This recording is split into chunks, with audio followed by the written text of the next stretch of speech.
புதுசாக ஒரு மாலை கட்டியிருக்கேன். அந்த மாலையோட அழகை பாருங்கள், எப்படி இருக்குன்னு பாருங்கள். சாப்பாட்டு கடை, வாங்க சாப்பிட்டுட்டு இந்த மாலையெல்லாம் பார்க்கலாம். இந்த மாலை ஒரே ஒரு மாலை தான் கட்டியிருக்கேன். அதெல்லாம் ஃபுல்லாக கட்டலை, ஒரு சைடு மட்டும் கட்டியிருக்கேன். பாருங்கள், ஒரு சைடு மட்டும் கட்டியிருக்கேன். அந்த மாலையோட அழகை பாருங்கள், எப்படி இருக்குன்னு பாருங்கள். பார்த்தா உங்களுக்கே தெரியும் இந்த மாலையோட அழகை. அந்த மாலையோட அழகை மட்டும் பாருங்கள் எப்படி இருக்குங்க. ஒரு சைடு கட்டியிருக்கேன். திருப்பி நான் ரீவேல்யூஷன் பண்ணுவேன். இந்த மாலையை ரீவேல்யூஷன் பண்ணுவேன் பாருங்கள். நான் சரியாக அமையல, உட்காரல மாலை. திருப்பி புதுசாக கட்டுவேன் பாருங்கள். இது கழட்டிட்டு புதுசாக கட்டுவேன். தனித்தனியாக கழட்டலாம். தனித்தனியாக இந்த கட்டின மாலையை தனித்தனியாக கழட்டலாம். தனித்தனியாக கழட்டி தான் பாருங்கள், எப்படி ஓட்ட தெரியுதுங்களா? அப்படியே கழட்டலாம். இதான் தெரியுது பார்த்தீங்களா? அப்படியே கழட்டலாம்.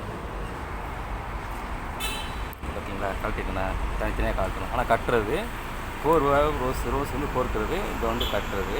அப்படியே கழட்டி எடுக்கலாம். பாருங்கள், லெவலில் கட்டிட்டு காட்டுறேன். இந்த மாலையோட அழகை பாருங்கள். ஒரு இது எதலுக்கு எதல் வச்சாச்சு. எதலை பாருங்கள் எவ்வளோ அழகாக இருக்குது. இந்த எதலோட பாருங்கள் என்ன அழகாக இருக்குதுன்னு பாருங்கள். இன்னும் கட்டலாம், வேறு டிசைன்லாம் இருக்குது. எதல் ஒத்த எதல் இருக்குது. வெள்ளையும் சிவப்பையும் எதல் வச்சு மஞ்சள் வச்சு கட்டலாம். செம்ம அழகாக இருக்கும் பாருங்கள். இந்த மாலையை கட்ட சிவப்பும் வெள்ளையும் கலந்து எதல் வச்சு எதல் அடிக்கிறது பாருங்கள், என்ன அழகாக இருக்குன்னு பாருங்கள்.